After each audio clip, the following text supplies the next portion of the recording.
Salam sejahtera untuk kita semua. Kita bersyukur atas berkat dan penyertaan Tuhan yang tiada henti kepada Yayasan BPK Penabur, sehingga kita dapat merayakan pencapaian luar biasa 75 tahun perjalanan Lembaga Pendidikan BPK Penabur dalam dunia pendidikan di Indonesia. Saat ini kita masih ada, bertahan, dan setia dalam melayani untuk mewujudkan pendidikan bermutu bagi anak-anak bangsa di bumi Indonesia, tanah air tercinta. 75 tahun bukanlah sekedar angka, melainkan sebuah narasi panjang yang penuh makna, dedikasi, dan pengabdian. Sejak didirikan pada tahun 1950, BPK Penabur telah tumbuh dari sebuah benih kecil menjadi pohon raksasa yang menaungi 165 sekolah, tersebar di 15 kota wilayah negara kesatuan Republik Indonesia. Angka ini bukan hanya statistik, melainkan cerminan dari puluhan ribu jiwa yang telah dibentuk, ratusan ribu mimpi yang telah dipupuk, dan jutaan jam pelajaran yang telah diberikan dengan penuh cinta dan makna. Selama 7,5 dekade, kita telah menyaksikan bagaimana BPK Penabur terus beradaptasi dengan perubahan zaman untuk memberikan pendidikan bermutu bagi anak-anak negeri. Kita telah bertransformasi dari sistem pengajaran konvensional menjadi lembaga pendidikan yang adaptif dan inovatif. Perubahan telah menjadi DNA kita semua. Kita berani mengadopsi teknologi digital yang mutakhir, mengembangkan kurikulum yang relevan dengan tuntutan global, sehingga BPK Penabur telah melahirkan generasi berkarakter Kristiani yang kuat, cerdas di kelas, kreatif, kritis, dan siap menghadapi tantangan global.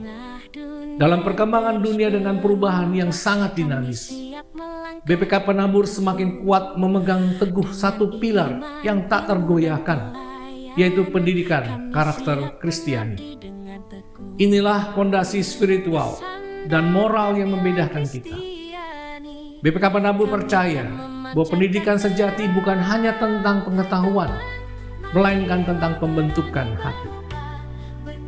Dalam setiap masanya, BPK Penabur telah melahirkan pemimpin yang tidak hanya kompeten, tetapi juga memiliki hati yang melayani. Melalui tema berani berubah, berkarakter Kristiani dalam membangun negeri, BPK Penabur menegaskan kembali komitmennya agar seluruh keluarga besar BPK Penabur, pendidik, tenaga kependidikan, siswa, orang tua, wali, dan alumni untuk terus berinovasi tanpa meninggalkan nilai-nilai luhur kita.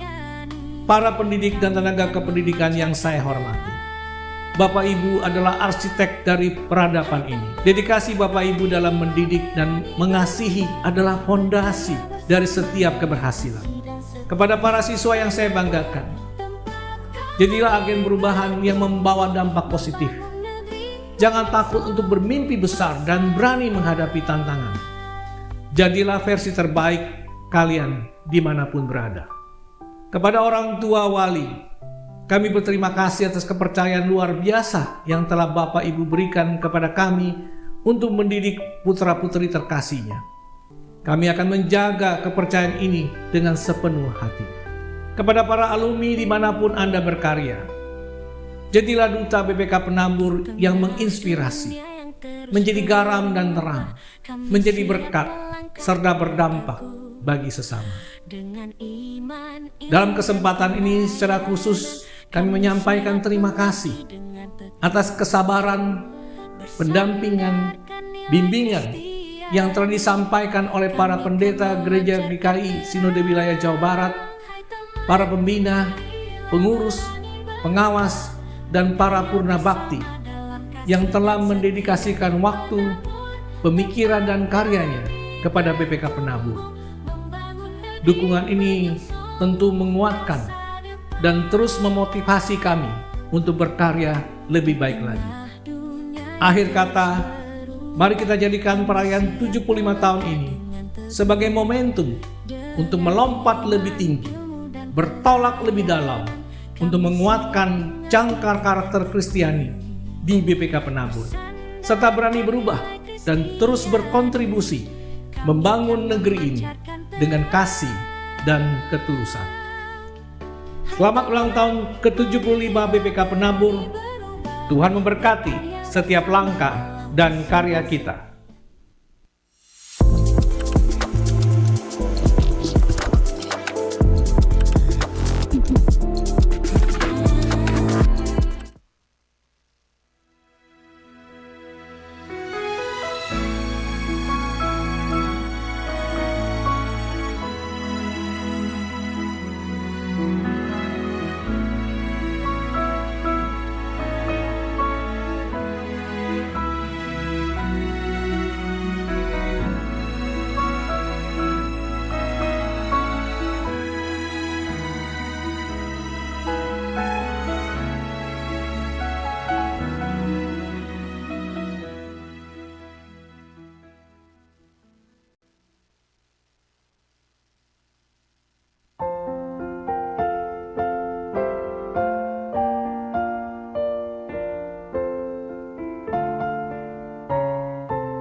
Shalom jemaat terkasih.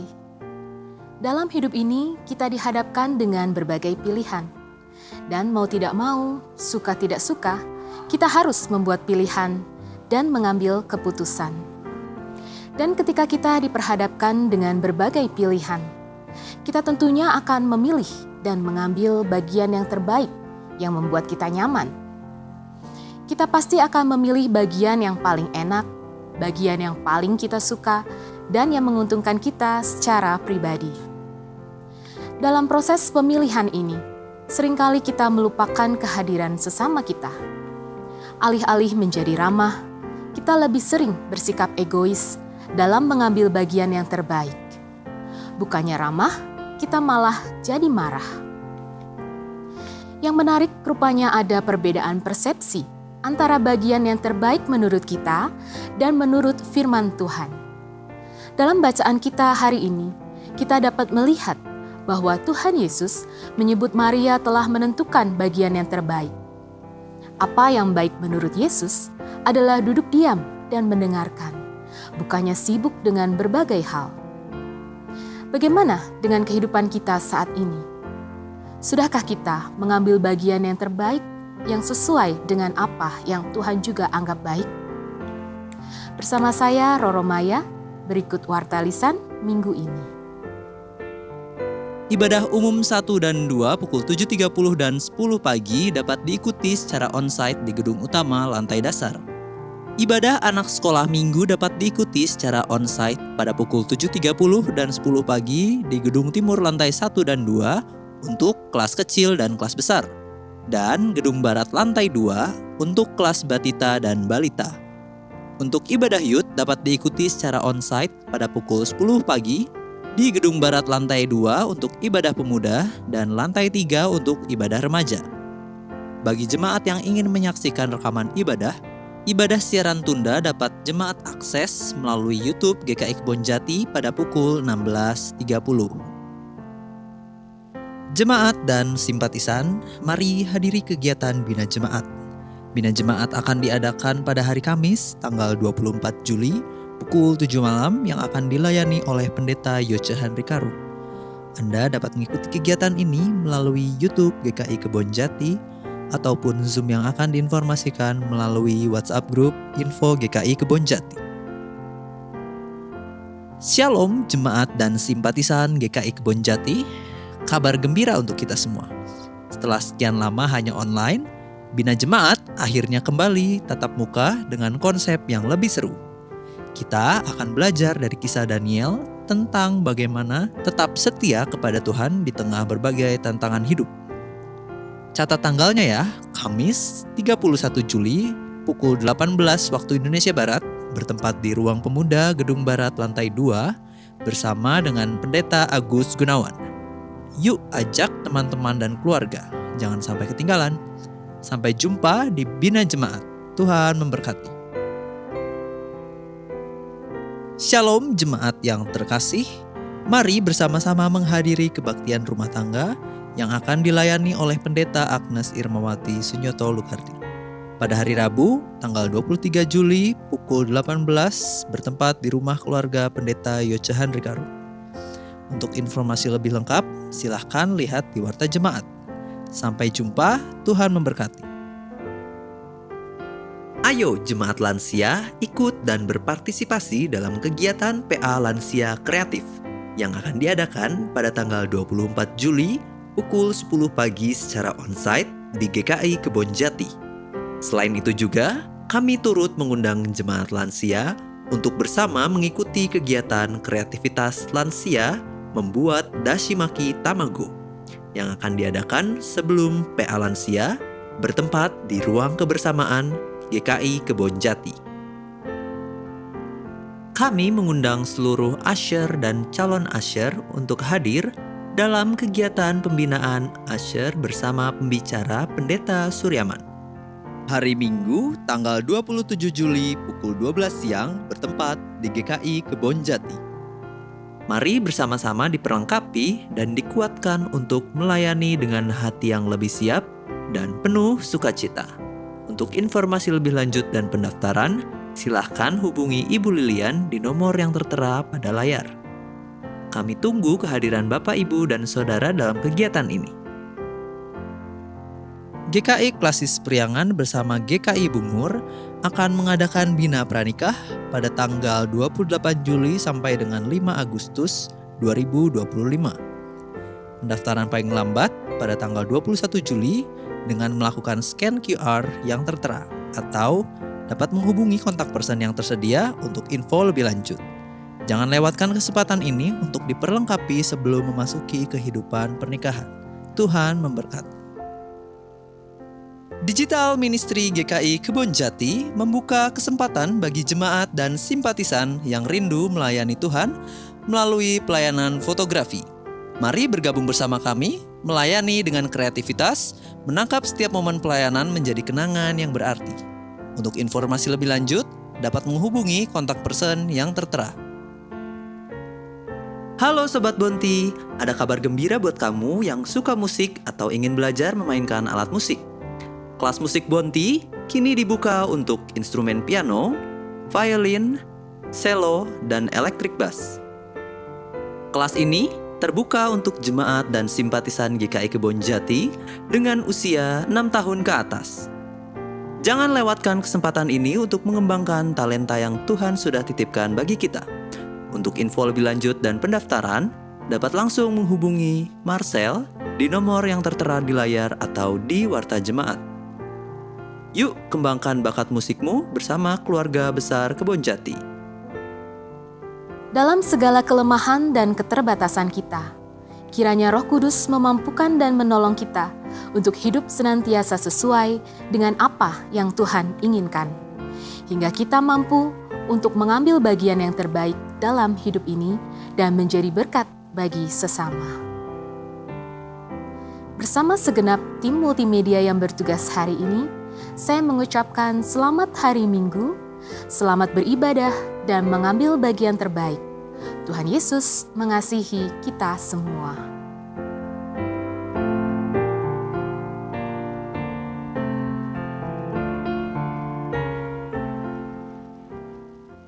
Umat yang dikasihi Kristus, selamat pagi. Selamat mengikuti ibadah di GKI Kebonjati. Adakah Bapak, Ibu, Saudara atau Saudari yang baru pertama kali beribadah di tempat ini? Jika ada, silakan untuk mengangkat tangan.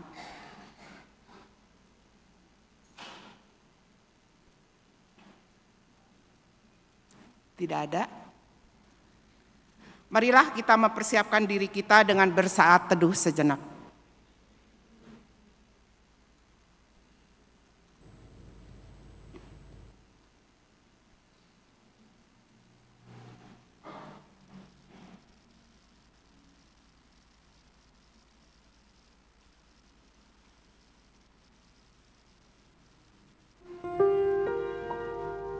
Umat yang terkasih, Marilah kita mengarahkan hati dan pikiran kita untuk menyambut ibadah pada hari ini.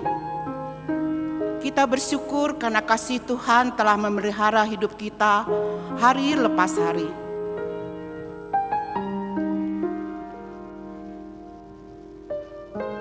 Saat ini kita ingin merasakan kedamaian di rumahnya yang kudus sambil memuji dan merenungkan firman-Nya. Mazmur 27 ayat yang keempat berkata, "Satu hal telah kuminta kepada Tuhan, hanya inilah yang kudambakan tinggal di rumah Tuhan seumur hidupku, menyaksikan kemurahan Tuhan dan menikmati bait-Nya."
Ibadah Minggu hari ini berlangsung dengan pengakuan pertolongan kita adalah dalam nama Tuhan yang menciptakan langit dan bumi, yang kasih setianya kekal untuk selama-lamanya.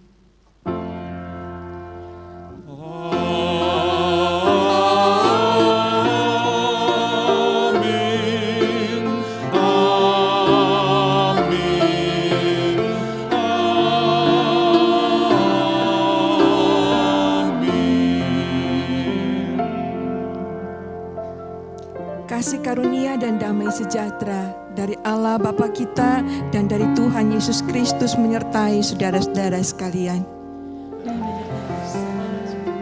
Silakan duduk.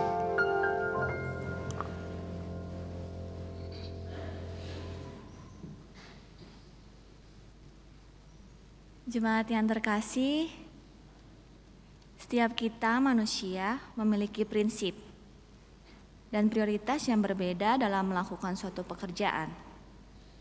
Ada yang berprinsip, yang penting pekerjaan itu selesai pada waktunya.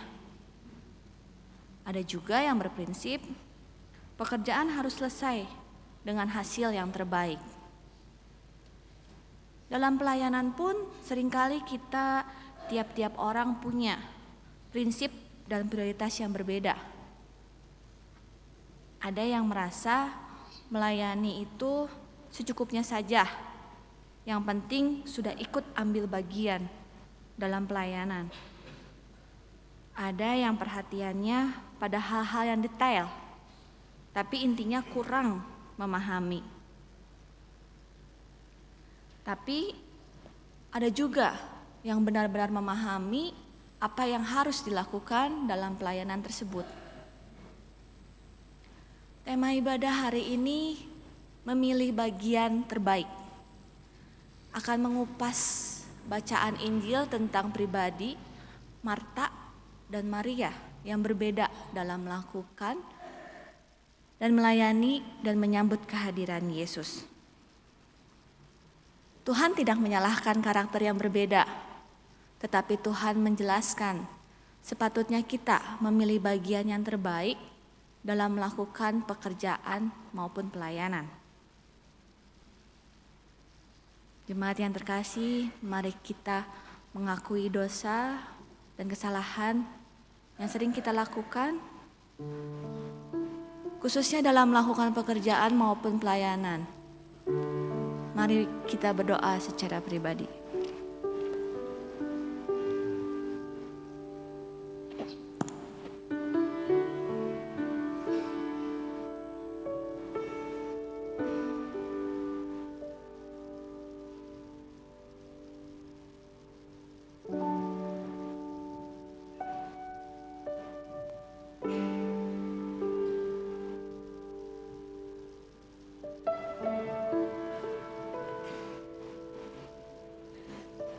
Tuhan, inilah seruan doa yang kami panjatkan kepadamu.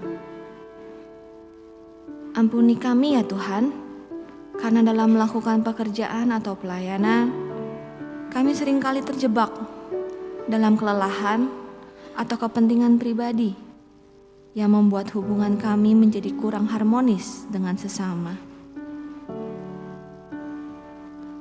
Kami ingin dimampukan untuk menjadi pribadi yang lebih peka dalam menjalani relasi dengan Tuhan dan sesama saat kita melakukan pekerjaan maupun pelayanan. Kami dapat menjadi pribadi yang bersedia mendengar, berkomunikasi dengan baik, memiliki sikap peduli, dan mengasihi sesama. Inilah doa yang kami panjatkan hanya dalam nama Tuhan Yesus Kristus. Amin.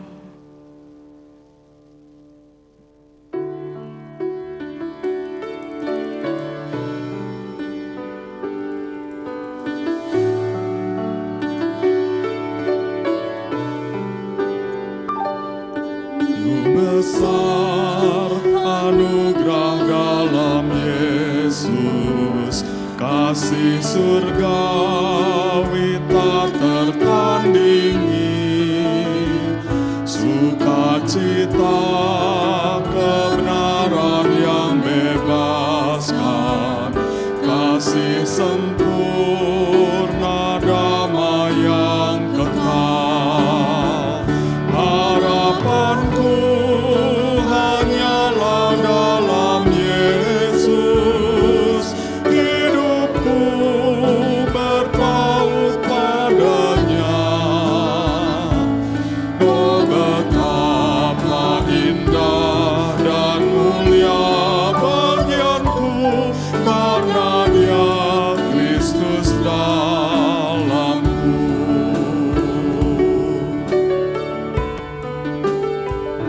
Dalam kelamku tak pernah sendiri, di pihakku Sang Penyelamat serta dalam kekuranganku sukacita, sebab kuasa-Nya sempurna dalamku. Ku tak takut karena Dia gembalaku,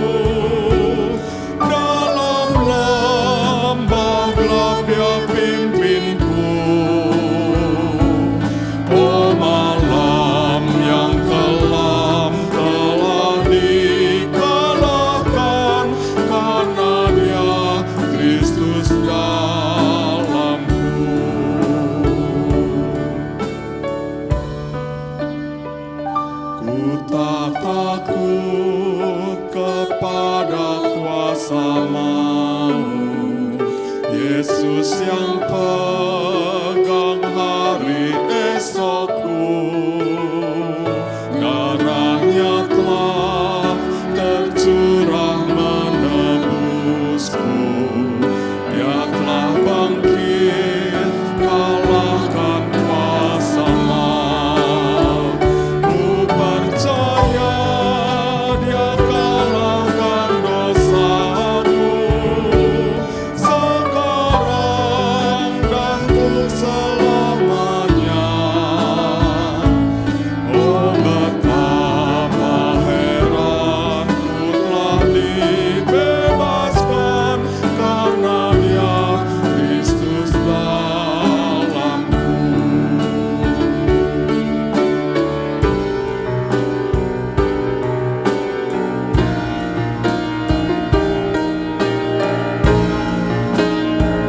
Setiap nafasku ku mau ikut Yesus, janjinya yang membuatku teguh. Setiap hari kasih-Nya pulihkanku, sampai nanti ku dipanggil pulang. Harapanku hanyalah dalam Yesus, kemuliaan hanya baginya. Saat usai nanti ku kan terus bernyanyi, karena Dia Kristus dalamku. Karena Dia Kristus dalamku. Karena Dia Kristus dalamku.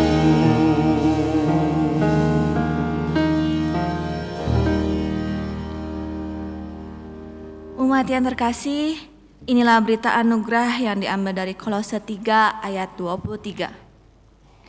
Apapun juga yang kamu perbuat, perbuatlah dengan segenap hatimu, seperti untuk Tuhan dan bukan untuk manusia. Demikianlah berita anugerah dari Tuhan. Di dalam Kristus engkau telah diampuni. Damai Kristus bagimu. Karena Allah telah mengampuni kita melalui pengorbanan putranya, marilah kita juga berdamai dengan sesama kita. Salam damai bagi kita semua.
Kau berikan kemenangan-Mu. Aku takuti masalah, sebab tanganku Dia pegang. Tuhanlah yang memberi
Bapak, Ibu, dan Saudara, mari kita tundukkan kepala dan kita berdoa.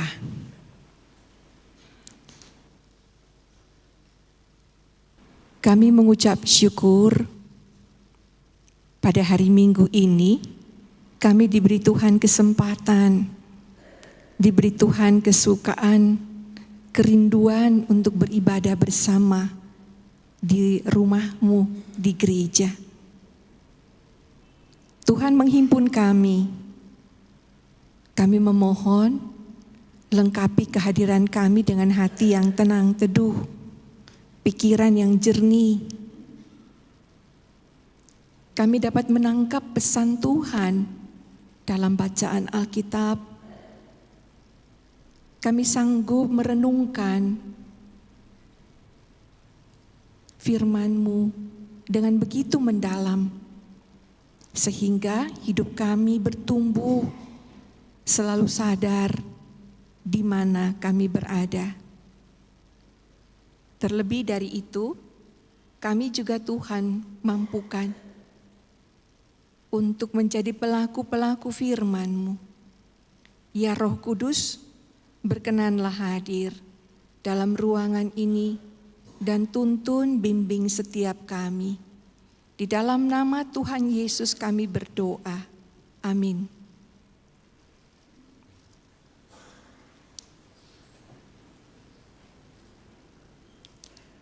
Pembacaan Alkitab diambil dari Injil Lukas pasal 10 ayat 38 sampai 42. Ketika Yesus dan murid-muridnya dalam perjalanan, tibalah ia di sebuah kampung. Seorang perempuan yang bernama Marta menerima dia di rumahnya. Perempuan itu mempunyai seorang saudara yang bernama Maria. Maria ini duduk dekat kaki Tuhan dan terus mendengarkan perkataannya. Sedangkan Marta sibuk sekali melayani. Ia mendekati Yesus dan berkata, "Tuhan, tidakkah Engkau peduli bahwa saudaraku membiarkan aku melayani seorang diri? Suruhlah dia membantu aku." Namun Tuhan menjawabnya, "Marta, Marta, engkau khawatir dan menyusahkan diri dengan banyak hal, tetapi hanya satu saja yang perlu. Maria telah memilih bagian terbaik yang tidak akan diambil dari dia." Demikianlah firman Tuhan. Berbahagialah setiap kita yang mendengarkan firman Allah dan memeliharanya. Haleluya. Haleluya, haleluya, haleluya.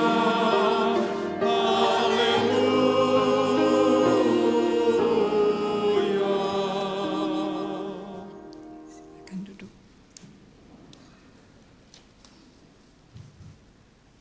Ibu bapak dan saudara-saudara yang dikasihi Tuhan Yesus Kristus. Jika ada latihan paduan suara, biasanya latihan paduan suara hari apa? Senin, jam 7. Latihan paduan suara setiap hari Senin jam 7. Andaikan Bapak Ibu juga bersama dengan teman-teman paduan suara ini berlatih paduan suara jam 7 malam Senin. Dimulai dengan renungan 15 menit. Jam 7 kan mulai? Iya, jam 6.45. Dimulai dengan renungan. Bapak Ibu pilih jam berapa datangnya? Jam berapa datangnya?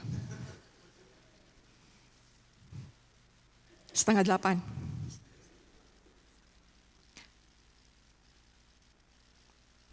Kalau habis renungan, ada makan-makan dulu sebelum latihan. Kan pada datang jauh-jauh ya. Jadi hari Senin itu untuk jam 7 ditambah 10 menit lagi makan malam dulu. Jadi datang jam berapa?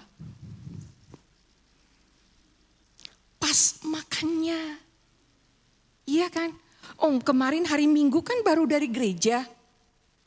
Baru dengar Alkitab kan, baru baca Alkitab. Masa hari Senin baca Alkitab lagi? Langsung makan saja. Logikanya jalan ya.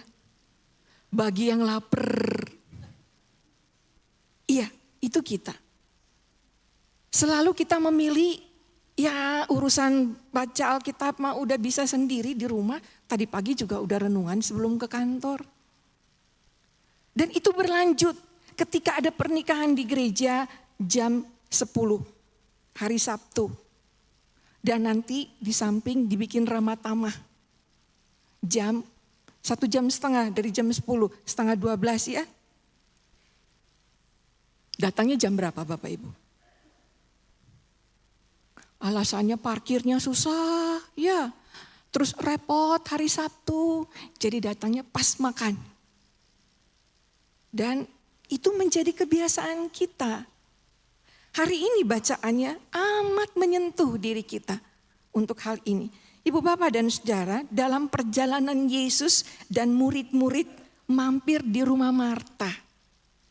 Kisah tentang Marta dan Maria. Maria ini punya seorang saudara namanya Marta, punya seorang saudara namanya Maria.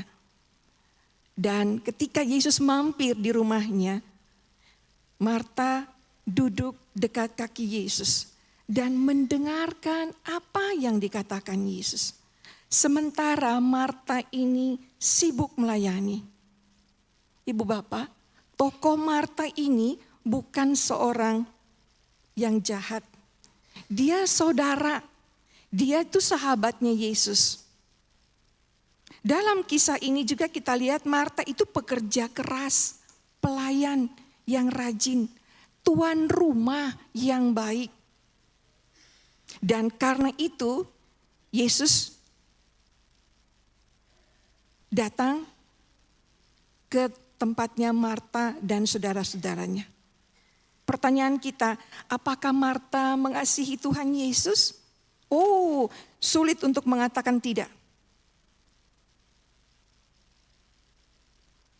Apakah Marta sebenarnya lebih mengasihi dan peduli pada dirinya? Atau lebih mengasihi dan peduli pada Yesus? Kita lihat Yesus menegurnya, Marta, Marta, engkau khawatir dan menyusahkan diri dengan banyak perkara.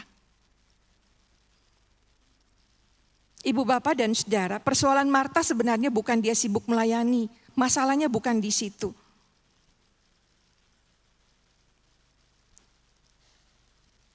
Kalau itu masalahnya, maka orang akan bilang Marta berbeda pendapat, berlawanan sikapnya dengan sikapnya Maria. Dan nanti orang akan bilang juga kalau begitu enggak usah melayani, duduk diam saja daripada nanti menyusahkan diri. Sekali lagi masalahnya bukan di situ. Banyak sahabat Yesus, banyak orang baik yang suka menyusahkan diri dan kurang mengasihi diri sendiri seperti Marta. Dan karena itu Yesus tidak ingin Marta melakukan terus sikap-sikap ini. Dia ingin Marta mulai berpikir mengasihi dirinya sendiri dan bukan menyusahkan dirinya. Pertanyaannya sekarang, jadi sebenarnya di mana sih persoalannya? Ibu bapak dan saudara-saudara, diberitahukan di dalam Injil Lukas pasal 9 ayat 51 bahwa sejak itu arah perjalanan Yesus itu menuju ke Yerusalem, kepada salib, kepada kematiannya. Sebelum hari kematiannya itu, Yesus punya satu kerinduan, berkumpul, berada bersama dengan sahabat-sahabatnya yang masih keluarganya ini. Dan Yesus tahu betul waktunya tidak lama lagi. Karena itu dalam perjalanan dia, arahnya sudah jelas ini ke Yerusalem. Dia mampir berkunjung ke rumah Marta untuk mengalami sebuah kebersamaan dengan mereka. Yesus ingin bercerita, menyampaikan pesan-pesan ini yang terakhir kalinya. Maka dapat dipahami betapa tepatnya Maria menyambut Yesus, memberi ruang pada Yesus dengan duduk dekat kakinya, mendengar Yesus bercerita.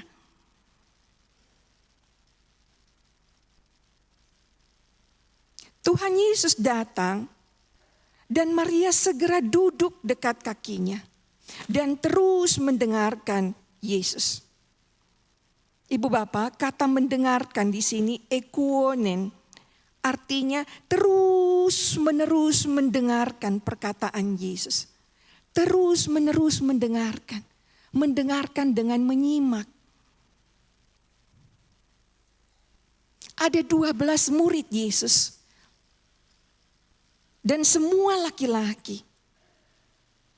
Tapi hanya satu ini yang disebutkan dan dia perempuan.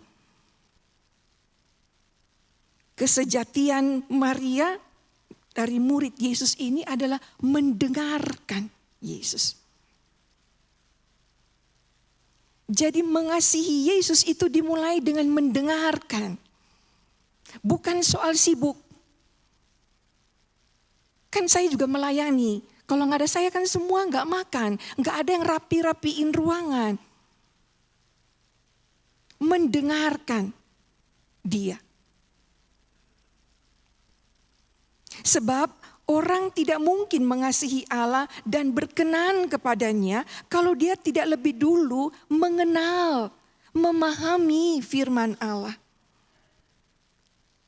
Jadi kita pertama-tama harus mendengarkan. Bukan kita yang memberi makan kepada Allah. Tetapi Allah yang memberi kita makan, yaitu firman-Nya. Dan itu ditunjukkan Maria dengan menyambut kedatangan Yesus. Dan menangkap dengan baik apa yang perlu dan terbaik. Dari mana?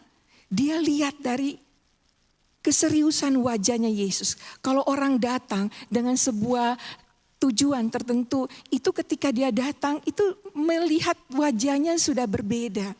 Ada gestur tubuh yang punya nilai keseriusan di dalamnya. Dan karena itu dia menyambut Yesus dan duduk di kaki Yesus. Seakan-akan dia paham bahwa waktu Yesus mampir ini tidak lama. Lebih jauh lagi, Yesus ini tidak akan berpanjang-panjang waktunya hidupnya.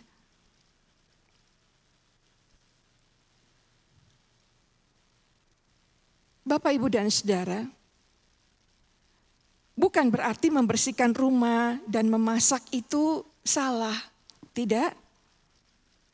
Tetapi untuk saat itu membersihkan rumah dan memasak itu bukan hal yang utama, ada yang lebih utama. Dan karena itu Maria tidak membuang kesempatan. Slide-nya tolong ditampilkan. Maria tahu Tuhan datang. Lalu dia menyambutnya. Dia menangkap dengan serius. Dari wajahnya, dari gestur badannya. Bahwa Yesus datang untuk bersama-sama dengan mereka. Ingin berjumpa dengan mereka. Dan Yesus menggunakan waktu yang singkat itu untuk bercerita. Menyampaikan pesannya. Dan Maria menyambut, memberi ruang baginya. Mendengarkan dia. Dan orang yang mau menyampaikan sebuah pesan di akhir-akhir hidupnya, biasanya itu pasti penuh dengan pesan-pesan yang amat dalam. Menyampaikan pesan-pesan yang datang dari hatinya yang paling dalam. Dan itu berguna sekali. Harus ditangkap dengan tenang, dengan baik. Sebaliknya Marta memilih jalannya sendiri. Jalan yang justru membuatnya datang pada kekhawatiran, kesusahan dan melelahkan. Dan ini sebenarnya mengganggu dia. Marta enggak datang dulu ketika Yesus masuk dan bertanya, apa yang harus saya siapkan Tuhan? Dia tahu, berpikir bahwa dia tahu apa yang Yesus perlukan. Dan dia berpikir si Marta ini yang nanti dia berikan itu sudah terbaik. Dan itu yang dibutuhkan oleh Yesus. Jadi dia gak perlu tanya lagi. Dia masuk dan menyiapkan semua itu. Karena itu kata melayani dalam bacaan ini disebut periespato. Dijauhkan atau dipisahkan sehingga bingung. Jadi orang yang melayani dengan merasa bahwa udah jangan ngomong, saya paling tahu ini rumah-rumah saya. Saya tahu kok tamu saya ini perlunya apa. Saya bikin pasti dia suka. Jadi gak perlu nanya lagi. Ini yang disebut dalam kata melayani, dia menarik dirinya. Akhirnya yang bingung dianya. Karena semua hal dia mau kerjakan. Kan gak nanya butuhnya apa. Jadi dia menduga, dia berpikir ini yang dibutuhkan, ini yang disukai. Maka dia bikin, yang ini lebih enak lagi, bikin lagi. Sampai dia bingung. Dan kebingungan Marta itu terlihat banget ketika dia menegur Yesus. Kenapa dia menegur Yesus? Karena membiarkan dirinya bekerja sendiri. Sementara Maria duduk enak-enak dan tidak membantunya. Jangan sampai kita merasa sudah sibuk melakukan semua tugas kita di gereja, di rumah, atas nama melayani. Ada yang 3 sampai 4 kali dalam seminggu ke gereja. Penatua ada yang begitu?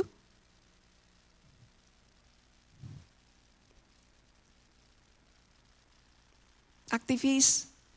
Pokoknya kalau untuk gereja kerjakan. Anak-anak gak usah diurus. Mereka bisa beli makanan di warung. Udah tahu itu warung.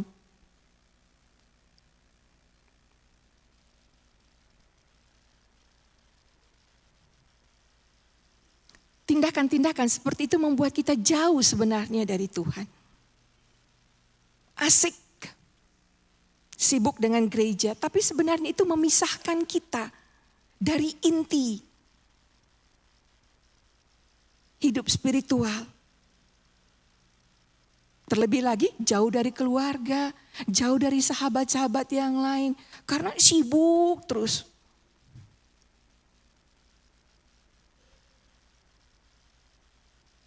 Marta itu tidak membaca raut wajah Yesus yang serius. Dia gak baca itu.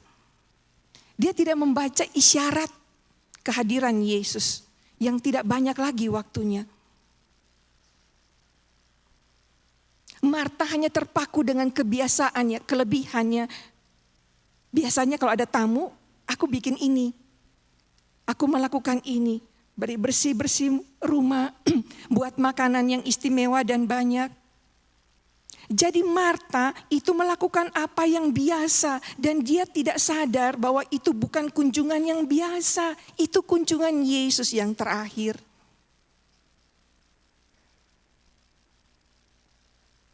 Dan orang yang selalu berada di area dangkal begini, mudah sekali ketika dia capek, lelah, terusik. Lihat Marta jengkel, Marta itu dongkol, dia gemes banget lihat Maria.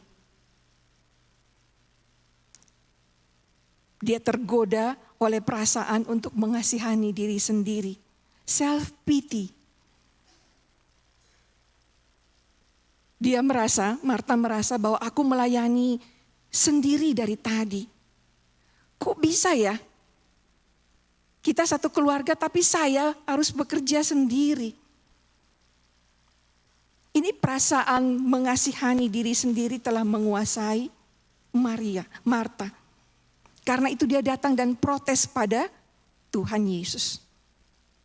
Tuhan kan tahu, kok diam aja? Enggak suruh si Maria untuk bantu saya?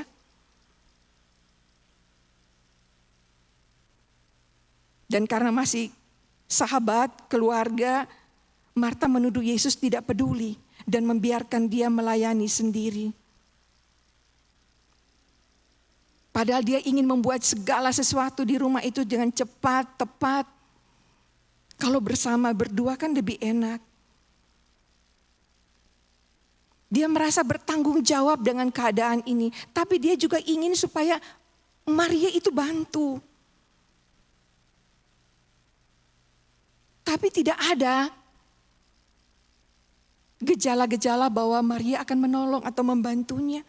Jadi semua menumpuk di dalam dirinya kelelahan. Dan tiba dia pada mengasihani diri sendiri atau self pity. Ibu bapak dan saudara-saudara, Injil Lukas mengingatkan bahwa pikiran kita itu harus punya saringan, prioritas. Yaitu menentukan standar ukuran pada apa yang akan kita lakukan. Apakah sesuatu itu baik atau tidak? Apakah sesuatu itu benar atau salah?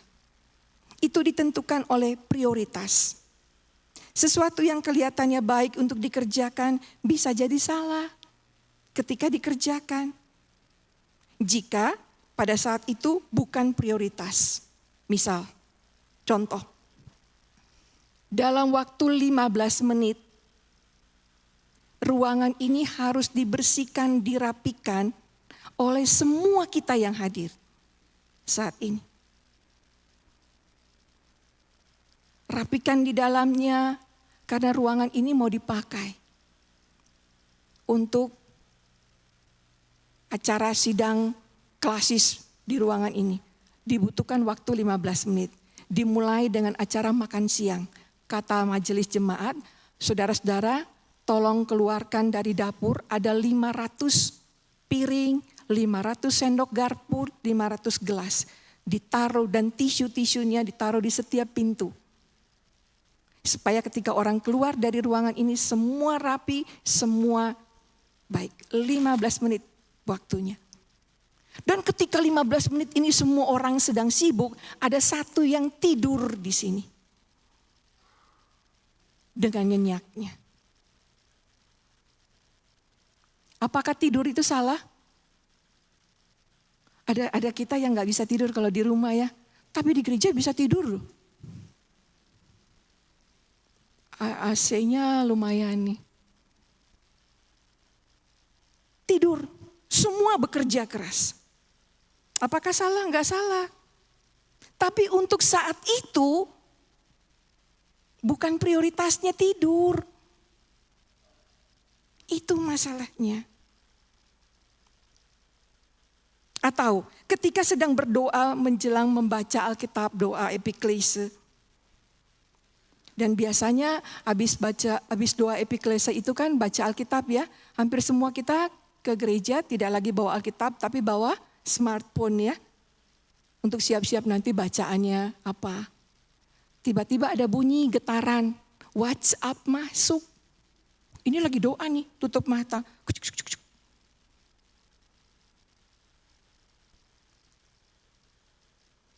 Saudara mau baca WhatsApp, siapa tahu ini berita penting.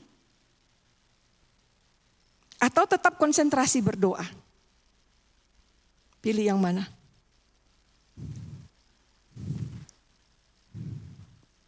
Ngintip-ngintip boleh ya. Tergantung prioritas Anda. Kalau tahu bahwa ini sedang berdoa, mau bergetar, ya biarin aja. Tidak selalu hal baik itu baik. Tergantung standar prioritas Anda.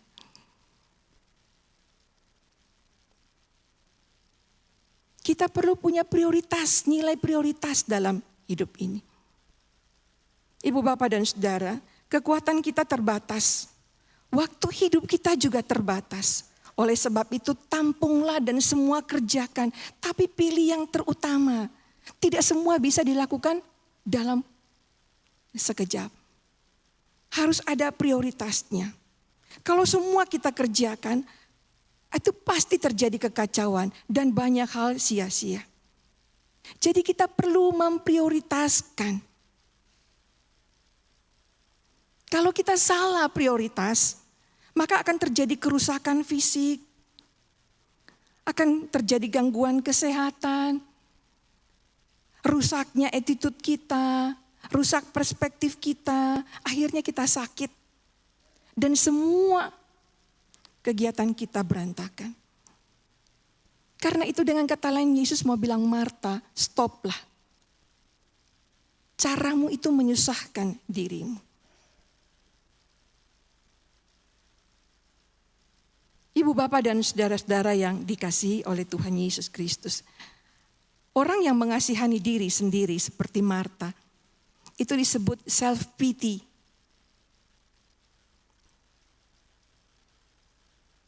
Ciri-ciri khas orang suka self-pity itu mengasihani diri sendiri. Mengarahkan diri semua kekuatannya pada mengeluh. Semula itu semangat banget, nanti saya bikin ini, bikin itu. Pada waktunya, kenapa dia nggak bantu saya? Koreksi dia dong, bilang dia bantu saya. Saya dari malam loh nggak tidur. Mengeluh berulang-ulang kali. Yang kedua, orang yang mengasihani diri sendiri membuat orang itu sebenarnya berada di tempat. Meratapi masa lalu, pikirannya selalu ke masa lalu, membanggakan masa lalu, menyesali masa lalu. Pokoknya yang dipikir dan dia sibuk itu adalah masa lalu. Dan dia berhenti di tempat, dia gak bikin apa-apa. Yang ketiga, self-pity atau mengasihani diri sendiri ini suka mendramatisir keadaan. Menciptakan ilusi, membesar-besarkan keadaan. Orang yang suka mengasihani dirinya sendiri, lama-lama itu akan melumpuhkan dirinya karena dia membunuh potensi dirinya. Dan selalu bersembunyi. Punya tempat persembunyian itu dalam dirinya. Tidak mau mengambil tanggung jawab. Dia selalu menempatkan dirinya menjadi objek. Saya kan korbannya. Kan saya begini karena saya juga gak mau. Tapi kan bos saya begitu. Lingkungan di mana saya tumbuh dulu tuh begini. Selalu yang salah yang lain dan dirinya adalah korban. Ibu bapak, kita lihat sebuah tayangan kisah ini. Tolong ditampilkan, perhatikan wajahnya. Dia bernama Archie Williams. Dia pernah tampil 2020. Amazing he's here and he's standing, Dog and that light didn't American break Got him. Talent. I don't know that I would be able to withstand Sebenarnya 36 years Archie Williams locked up ini ride. adalah seorang atletik. Lari Olimpiade, peraih medali emas 400 meter di Olimpiade 1936 di Jerman. When I was 12 years old, I met the love of my life. Dan kemudian dia juga adalah seorang pilot And her name sekaligus is instruktur penerbangan di Turki Airmen. They try to take away my Jadi life, dia but I wouldn't let them take punya away my pendidikan dan song. lingkungan yang baik sekali. Tapi satu hari terlibat kasus hukum.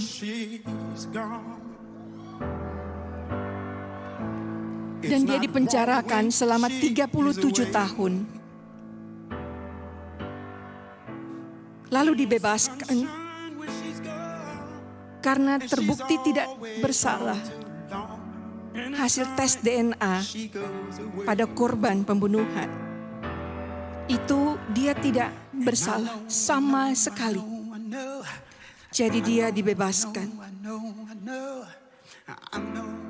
Setelah 37 tahun dalam penjara dia keluar dan ikut American Got Talent.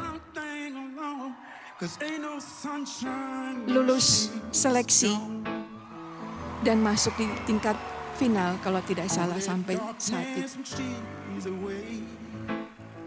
Orang yang paling pantas mengasihani diri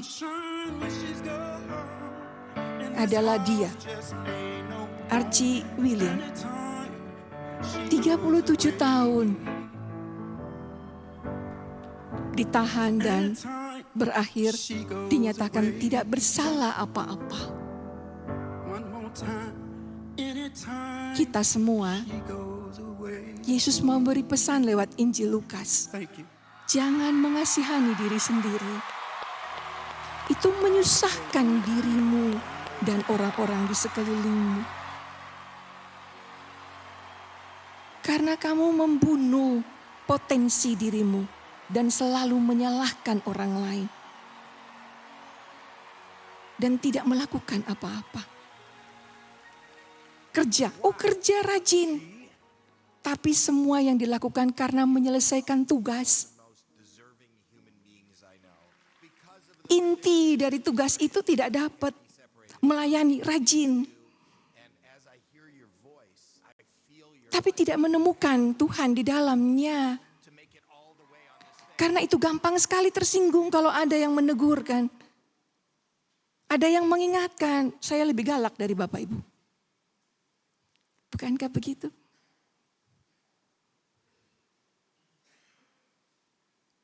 Karena itu kalimat lain Yesus mau bilang, stop it Martha, hentikan itu. Prioritaskan mana yang terutama dalam hidupmu. Dan Maria sudah memilih yang terbaik.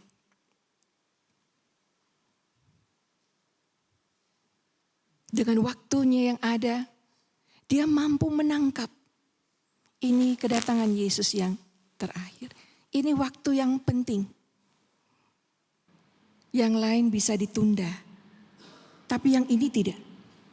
Dan itu dia duduk. Mendengarkan. Bukan semata-mata duduk diam. Tapi dia menyerap semua pesan Yesus itu. Sehingga ketika peristiwa salib itu terjadi, dia hancur. Tapi dia tahu ada tapak tangga untuk naik, bertahan, kokoh. Dan Yesus tetap menjalani semua itu untuk menyelamatkan dunia. Itu bukan sekedar terjadi. Itu karena ada pesan-pesan Tuhan yang dilihat, yang didengarkan dengan baik dan disimpan dalam hati. Di peristiwa-peristiwa biasa.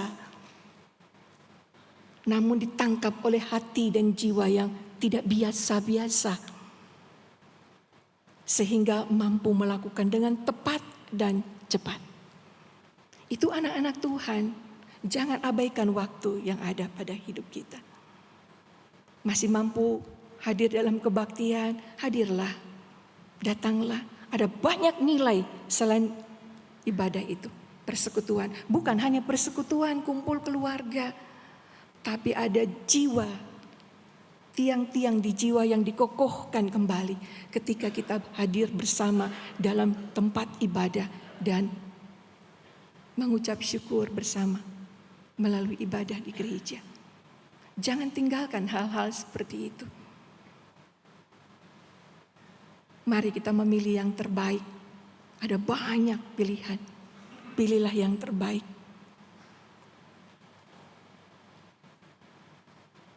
Karena dia sudah mengajari kita. Hidup yang singkat ini, pilihlah dari yang baik-baik itu yang terbaik. Dan itu tidak akan sia-sia hidup kita. Apapun yang terjadi. Mari kita menjadi pelaku firman. Anak-anak Tuhan yang sanggup memilih yang terbaik. Yaitu firman Tuhan dan kebenarannya di hidup kita. Amin.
Kami undang umat untuk berdiri. Bersama dengan umat Allah di masa lalu, masa kini, dan masa depan, marilah kita mengingat janji baptisan kita dengan mengikrarkan pengakuan iman rasuli demikian. Aku percaya kepada Allah, Bapa yang Maha Kuasa, Khalik langit dan bumi, dan kepada Yesus Kristus, Anaknya yang tunggal Tuhan kita, yang dikandung daripada Roh Kudus, lahir dari anak darah Maria, yang menderita sengsara di bawah pemerintahan Pontius Pilatus, disalibkan, mati dan dikuburkan, turun ke dalam kerajaan maut. Pada hari yang ketiga, bangkit pula dari antara orang mati, naik ke surga, duduk sebelah kanan Allah, Bapa yang Maha Kuasa. Dan dari sana Ia akan datang untuk menghakimi orang yang hidup dan yang mati. Aku percaya kepada Roh Kudus, Gereja yang kudus dan am, persekutuan orang kudus, pengampunan dosa, kebangkitan orang mati, dan hidup yang kekal.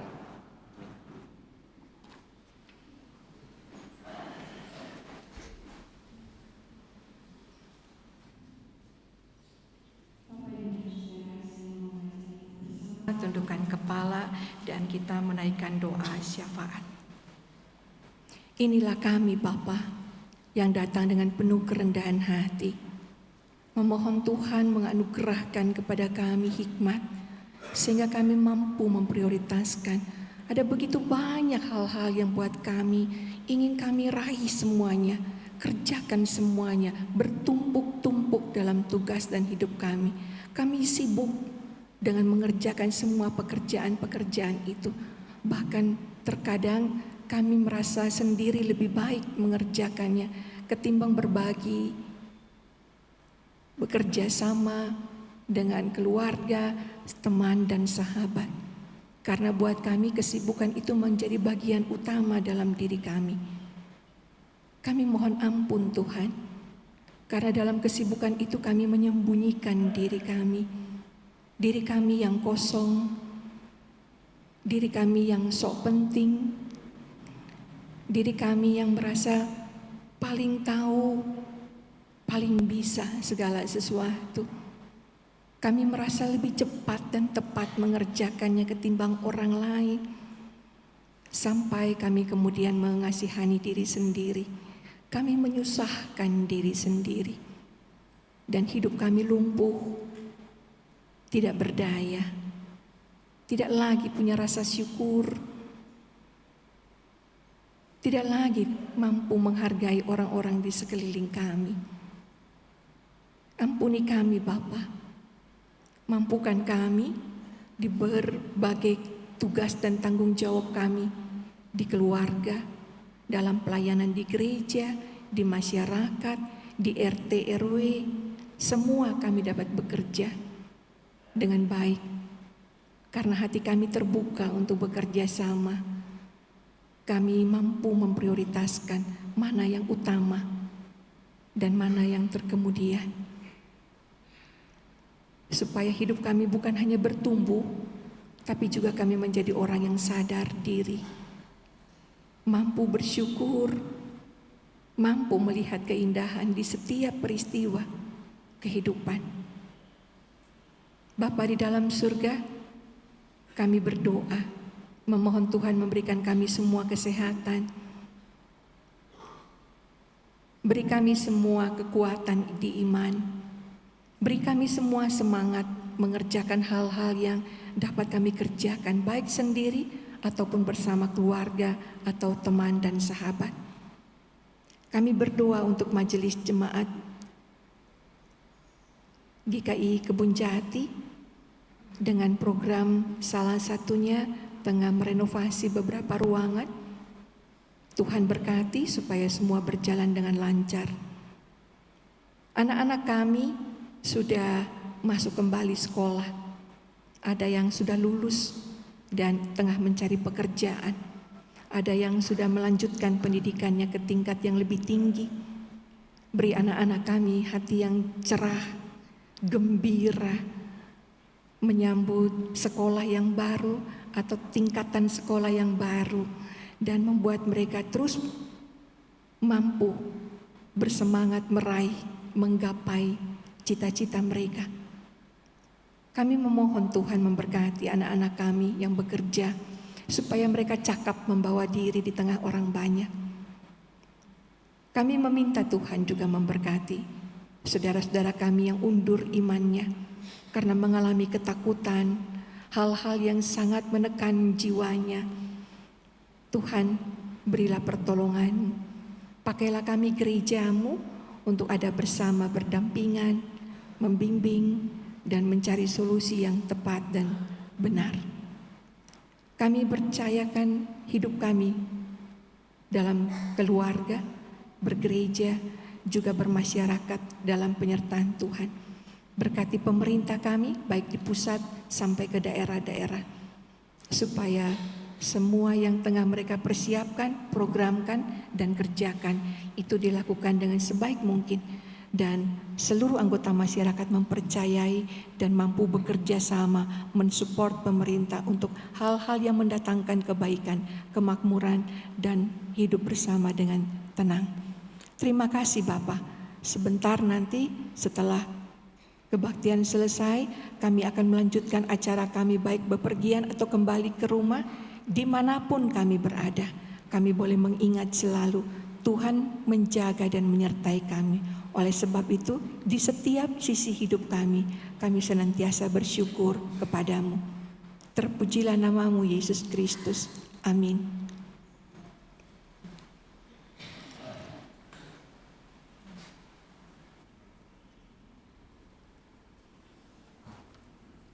Umat yang terkasih, mari kita mengungkapkan rasa syukur kita pada Tuhan atas segala kebaikan dan kemurahannya dalam hidup kita. Kita akan memberi persembahan yang sudah kita persiapkan dengan baik. Nas persembahan diambil dari Amsal 11 ayat 24-25. Ada yang gemar memberi tetapi bertambah kaya. Ada yang menghemat secara berlebihan, namun selalu kekurangan. Siapa banyak memberi berkat diberi kelimpahan, siapa memberi minum, ia sendiri akan diberi minum. Bagi Bapak, Ibu, Saudara-saudari, persembahan dapat diberikan melalui transfer atau melalui kantong persembahan yang akan diedarkan.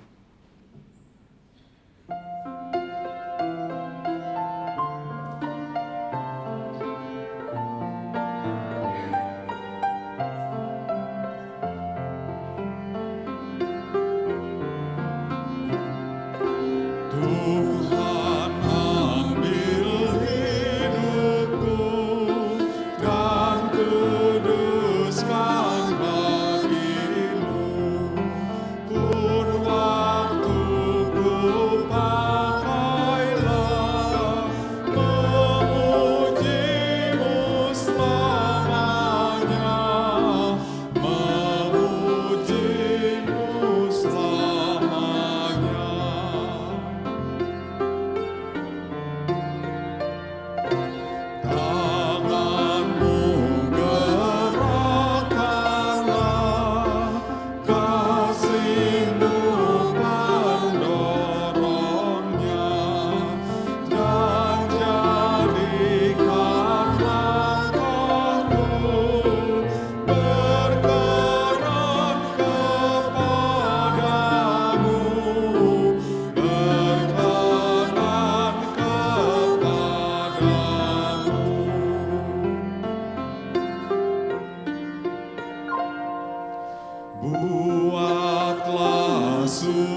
Mari kita bawa persembahan kita di dalam doa.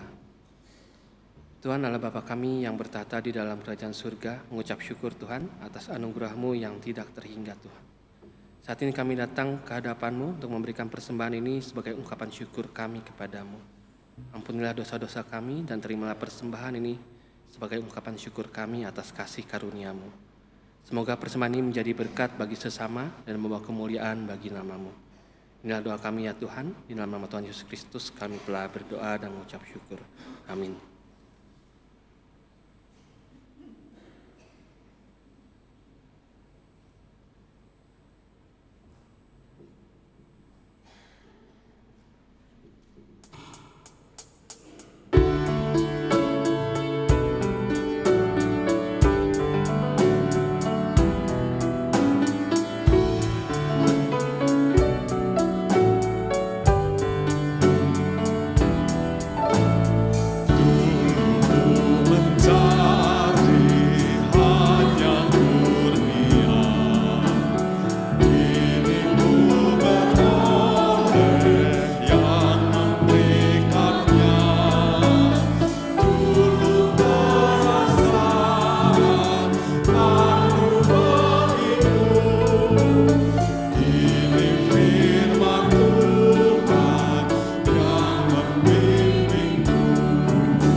Umat yang terkasih, dalam melakukan pekerjaan maupun pelayanan, jadilah pribadi yang memiliki karakter, dapat berelasi dengan baik kepada Tuhan dan sesama. Apapun yang kita kerjakan, lakukanlah semua itu dengan sukacita untuk menyenangkan dan memuliakan Tuhan. Oleh karena itu, arahkanlah hatimu kepada Tuhan. Jadilah saksi Kristus. Terpujilah Tuhan. Bapak, Ibu, dan Saudara, pulanglah dengan penuh keyakinan. Tuhanlah penjagamu, Tuhanlah naunganmu di sebelah tangan kananmu. Matahari tidak akan menyakiti engkau pada waktu siang, atau bulan pada waktu malam. Tuhan akan menjaga engkau terhadap segala bahaya. Ia akan menjaga nyawamu. akan menjaga keluar masukmu dari sekarang sampai selama-lamanya.